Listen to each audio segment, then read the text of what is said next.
So on, I believe it was Thursday night, I got a text from April.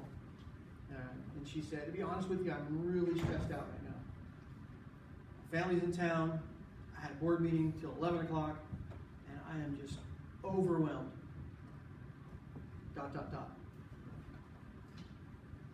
And the easy thing for me to do would be like, I'm sorry to hear that.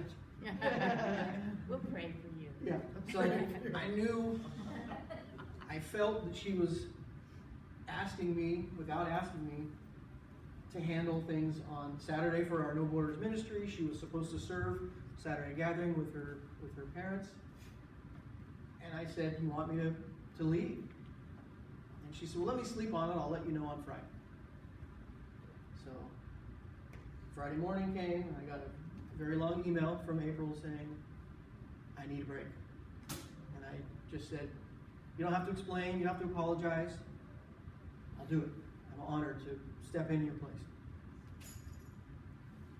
So what I was trying to say to the kids this morning, which was failed miserably, other than they made me laugh, which is always a win, is that we don't have to be prepared to lead. I've shared this before when I went before the board of ordaining ministry before. I apologized to the board for not being more prepared that day and leading up to it, doing my duties as an official candidate. And the lady in charge said, it's okay. I always mess this up. God doesn't call the prepared.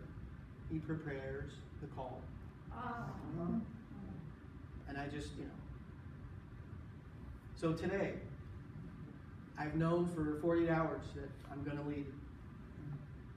I didn't prepare because I want it to be from the heart, from the scripture. And April sent me her sermon, her PowerPoint, and said, feel free to use it. She did the work. I'm not okay with that. That's her heart. That's her channeling from God. She deserves to deliver that at another time. So the message, continuing on the subject of hospitality, random acts of kindness. So I know for me, the first thing that I think of random acts of kindness is paying for somebody's coffee behind you at Starbucks. And I think I've shared this before, and I don't mean to put anyone down that does that. That doesn't do anything for me. It's not, that's not really what I consider a random act of kindness. It is, but, so don't get me wrong, I'm not putting anybody down that does it. And when you get it done for you, it does feel pretty nice. So I saw a bumper sticker once that said, commit random, anonymous acts of kindness. And that one really spoke to me. Because if we do acts of kindness for the attention, I think that's, we're missing the point. For the congratulations, oh, thank you for the, whatever you want to call it. But when we do anonymous acts of kindness, that is when that person hopefully will never know who made that gesture. That's when it's truly, for me, a gift, a blessing to give it away and not get anything in return. So, as I prepared for today, again, I went through hours of TED Talks, of videos on random acts of kindness and trying to find something that really spoke to me that I hoped would speak to you. And I came up with lots of choices, and I didn't pick any of them. But what I do want to do is, the scripture that April chose for today, Mary, if you could put that up.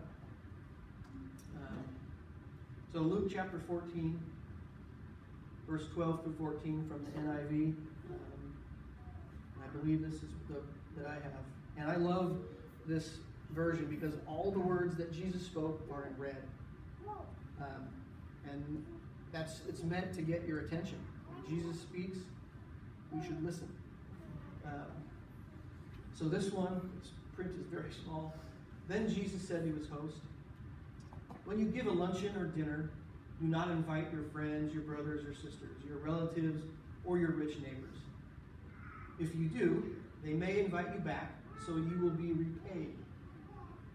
But when you give a banquet, invite the poor, the crippled, the lame, the blind, and you will be blessed. Although they cannot repay you, you will be repaid at the resurrection of the righteous. So for me, that's what our Saturday ministry is about. It's about opening the door, giving a gift. It's not anonymous, but at least for me, I do it because there's nothing, I don't get anything in return other than that connection that I am craving, in need of in my life. Yesterday there were several of those moments. We started in our 9 a.m. meeting, and it was Rick and a couple other people, and we got off on topics that we laughed. Yeah. After a stressful week of life, to sit down. I'll share a little bit of the story. So there was a friend of Rick's who brought in a bunch of dog treats, and they were turkey. It said human grade turkey. What the heck is human grade turkey? How does that differ from animal grade turkey? You probably don't want to know. Right? Was it made from humans? That's the turkey. Right. So one of our participants opened the bag and smelled it and proceeded to gag and said, "Oh, this is horrible. Smell it." Which led to a 20-minute discussion of how we all do that. "Oh, this is horrible. Try it." And like I said, there's no agenda. There's no topic. I didn't read any scripture. But I know what I needed, and it sounded like the rest, the 3 other people, we needed laughter in our life. In that moment, we needed laughter. I wasn't prepared, and I don't care. I don't have an agenda with this. It takes whatever direction it's going to take. And when we were done, we set up for Saturday gathering. And when I first started coming again, I was very uncomfortable. I was not prepared to hear the stories, to be part of that, somebody's struggles.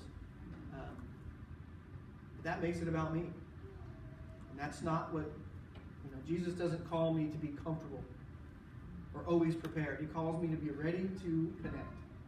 And yesterday I took the opportunity and sat down with 2 guys that I've not met before and had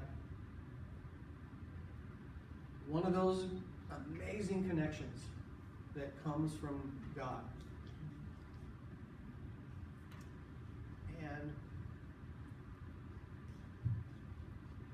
the realization of my part in ministry, again, is not to solve anybody's problem.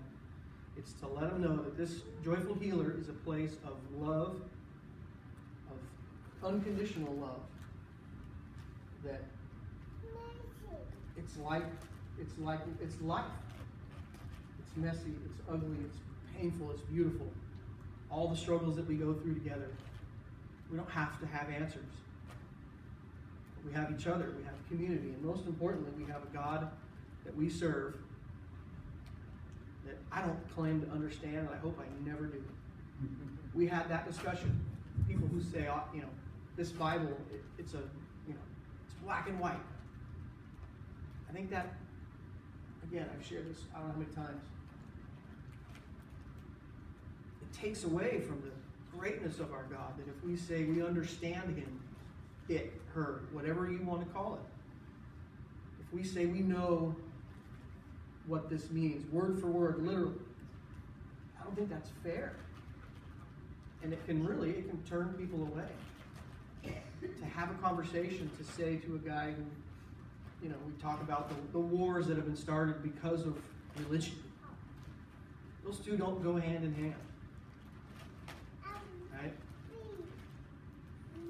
some conversation, and one of the guys is, I don't know if he's an atheist or agnostic, but he believes in a power greater than himself. And I said that you're still welcome, of course.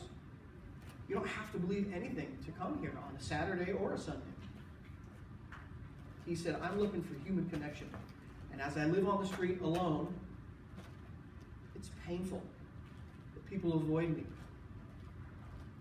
We're not meant to be alone. He said, if I choose solitude, that's my choice. But if I want to connect with somebody and I don't have that place of where I feel safe and secure, he said, I'm going to die. I need that connection.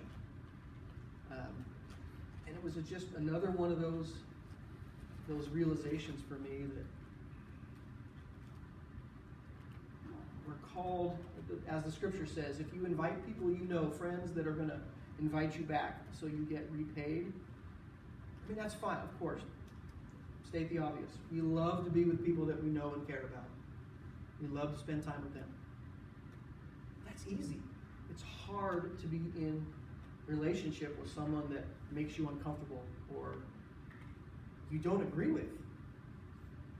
It's hard for me, but I'm trying to do it because of that. And if I just stay at home where it's safe, I'm going to miss out on so many of these opportunities to be Christ-like, to say, I don't know what you're going through. I've not walked in your shoes. But I'm here to listen if you want an ear. I'm here to help if you want help. So I shared, we all met, or most of us met our friend Michael, who was passing through. He sent me a text last week, and he's on the move again. So he left Seattle. And he said, I'm in Reading. And I said, what's your plan? He's like, I don't have one. So my first, I get upset. What am I supposed to do? How can I fix this? God, take that away. It's not my burden to carry. How do you want to use me in this situation? How can I help?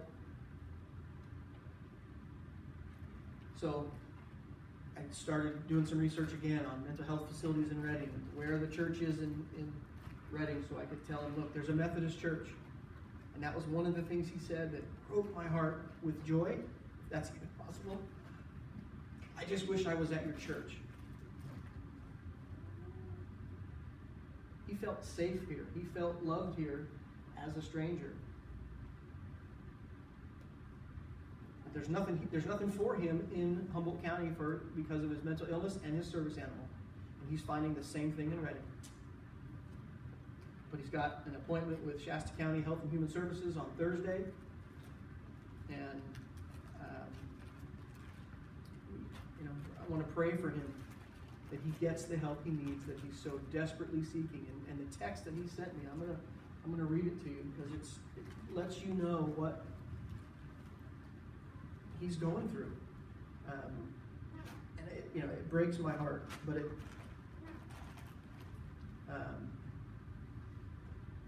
his frustration. Why did he leave Seattle, did he say? Because the doctor that he saw wanted to prescribe him the same medication that he had taken before that didn't help.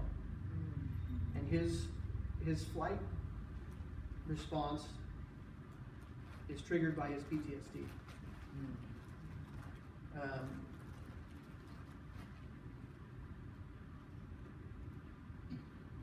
Sorry. By me trying, it's not good enough to try to get the help I need. I feel like they don't even care what happens. It makes me feel like I don't matter. Like I'm nothing. I'm not important or even good enough to get the help I need. And I wrote back, God knows you are good enough and important enough. He's the only one that counts. I will keep praying that the right help comes soon.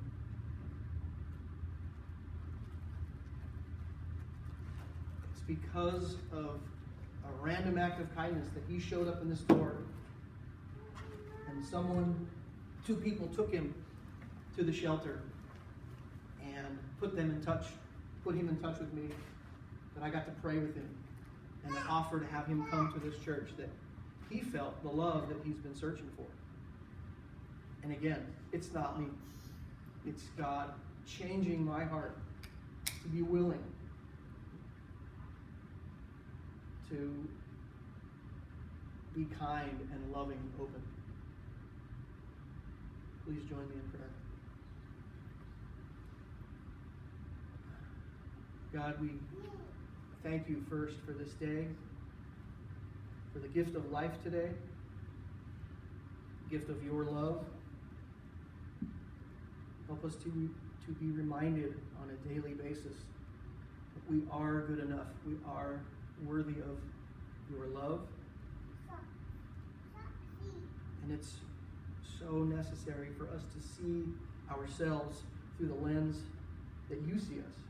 That we are not defined by our past or our mistakes. God, we are called to serve our fellow man, our fellow community members, our church family, in the way that you want us to serve. God, we thank you for teaching your Son the prayer, Our Father, who art in heaven, hallowed be